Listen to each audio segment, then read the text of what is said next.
Dans cette vidéo, je vais vous présenter la correction du TP, le brassage des génotypes au cours de la reproduction sexuée. L'objectif était de comprendre le brassage des caractères suite à une reproduction sexuée et de répondre aux problématiques, comment sont transmis plusieurs caractères au cours des générations, comment ces caractères sont-ils brassés. Pour cela, on va étudier deux caractères, la longueur des ailes et la couleur du corps.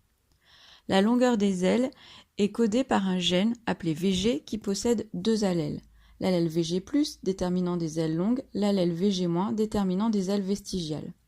La couleur du corps est quant à elle régie, codée par le gène EB, présentant deux allèles, EB+, qui détermine une couleur gris-jaune, EB-, qui détermine une couleur d'un corps noir. On réalise dans un premier temps un premier croisement avec des parents de lignée pure. Le parent 1 possède des ailes longues et un corps gris-jaune, le parent 2 possède des ailes vestigiales et un corps noir. À l'issue de ce premier croisement, on va obtenir une génération F1. Cette génération F1 est homogène, c'est-à-dire que tous les individus sont identiques, ils sont tous à ailes longues et à corps jaune. Alors on le sait, des lignées pures, ce sont des homozygotes, et en F1, ils donnent naissance à des hétérozygotes. Que nous apprend ainsi ce premier croisement? D'abord, le phénotype, on peut le voir, correspond à des ailes longues. L'allèle VG+, s'exprime, il est dominant par rapport à l'allèle VG-. De la même manière, le phénotype observé à un corps gris-jaune, l'allèle EB+, s'exprime donc, il est dominant par rapport à l'allèle EB-. Dans un second temps, on va réaliser un deuxième croisement. L'individu F1 issu de la première génération est maintenant devenu adulte. On va pouvoir le croiser, faire une reproduction sexuée avec un individu de type P2, c'est-à-dire qu'il est aussi issu de lignée pure, corps noir, aile courte. On va alors obtenir une génération F2. Alors, quels sont les résultats obtenus en génération F2? Lors de l'observation à la loupe, on observe 4 phénotypes qui sont repérés chez les individus F2. Des ailes longues, corps gris-jaune, des ailes vestigiales, corps noir. Ces phénotypes, vous les connaissez déjà. Ce sont des phénotypes parentaux, c'est-à-dire ceux de parents P1 et P2. Mais on peut observer aussi de nouveaux phénotypes, ailes longues, corps noir, et ailes vestigiales, corps gris-jaune. Ces phénotypes sont appelés phénotypes recombinés, car ils présentent des caractères issus d'un parent 1 et des caractères issus d'un parent 2.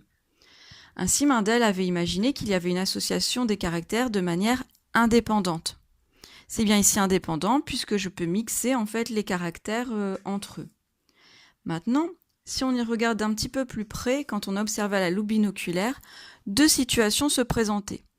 Première situation, j'obtenais bien 4 phénotypes, aile longue, corps gris-jaune, aile vestigiale, corps noir, aile longue, corps noir et aile vestigiale, corps gris-jaune, avec une probabilité proche de 25%. Donc les résultats étaient quasiment équiprobables. Mais j'avais également une deuxième situation. On peut regarder que les ailes longues, corps gris-jaune et les ailes vestigiales, corps noir, sont plus fréquents, proches de 40%, que les phénotypes recombinés, ailes longues, corps noir, ailes vestigiales, corps jaune.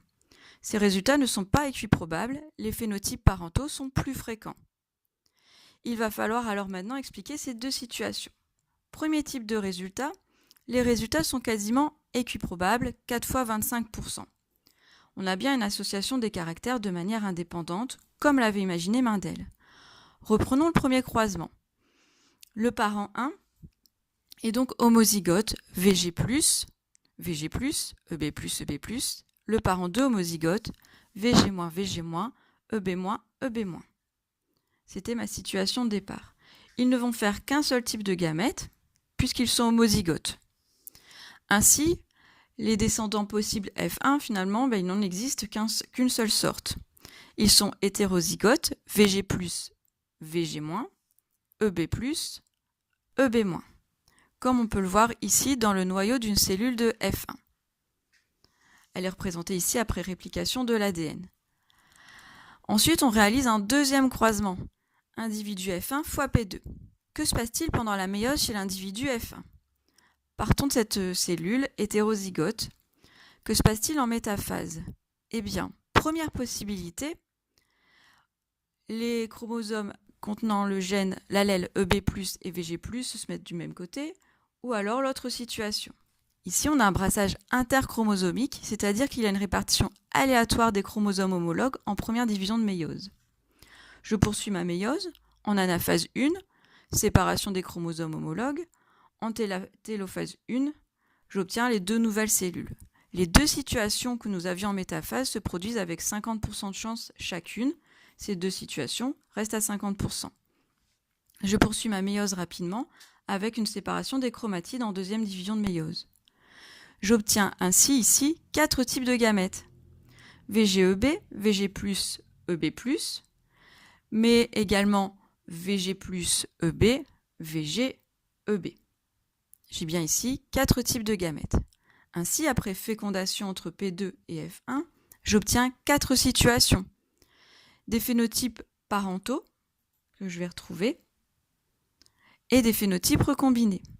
Chacun de ces phénotypes a 25% de chance de se réaliser. C'est ce qu'on avait pu observer concrètement à la loupe en regardant les 4 types de phénotypes. Que se passe-t-il lors du deuxième résultat? Ici, je vois bien en fait que les résultats ne sont pas équiprobables. Je n'ai donc pas une association des caractères de manière indépendante, puisque je vois bien que les ailes longues ont tendance à rester avec les corps gris-jaunes, tandis que les ailes vestigiales ont tendance à rester avec les corps noirs. La loi de Mendel n'est donc pas valable ici. Pourquoi? Eh bien en fait, ce que je ne vous avais pas dit, c'est que la couleur du corps des drosophiles est régie par un deuxième gène, le gène B, qui lui est situé sur le chromosome 2, comme le gène VG. Les deux gènes VG et B ne sont plus indépendants, mais ils sont liés, car portés par le même chromosome. Voilà ce que ça peut donner chez l'individu F1, VGB, VG+, B+. Lors de sa méiose, en prophase 1. Puis, en anaphase 1, j'ai séparation des chromosomes homologues. Je continue. En deuxième division de méiose, j'ai séparation des chromatides de chaque chromosome. Voici ainsi le résultat obtenu à la fin de la méiose de l'individu F1. Il présente ici 2 types de gamètes. VG-B-, VG+, B+.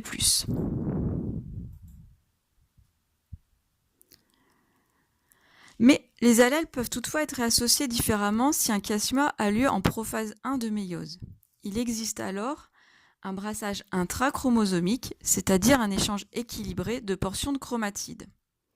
Voilà pour le schéma, c'est peut-être plus simple comme ça. On voit en fait qu'il y a un échange de chromatides ici entre les deux chromosomes 2. En anaphase 1, mes chromosomes recombinés se séparent. On obtient ainsi, en fin de méiose, après séparation des chromatides, 4 types de gamètes. 2 gamètes que nous avions déjà précédemment sans chiasma qui sont donc fréquentes. VG+, B+, VG-, B-. Mais on obtient aussi 2 nouveaux gamètes. VG+, B-, VG-, B+. Ceux-là sont recombinés. Ainsi, on peut tracer ici le tableau de croisement entre les gamètes P2 et F1. On obtient alors 4 situations. Des phénotypes parentaux avec les gamètes VG, B et à nouveau VGB, L courte corps noir et VG+, B+, VGB, L longue corps jaune. Mais également 2 phénotypes recombinés qui sont plus rares parce qu'ils n'ont lieu en fait que suite à un chiasma chez F1 lors de la méiose. Voilà ainsi, par le brassage inter- et intrachromosomique, comment on peut expliquer les 2 situations que vous avez observées concrètement.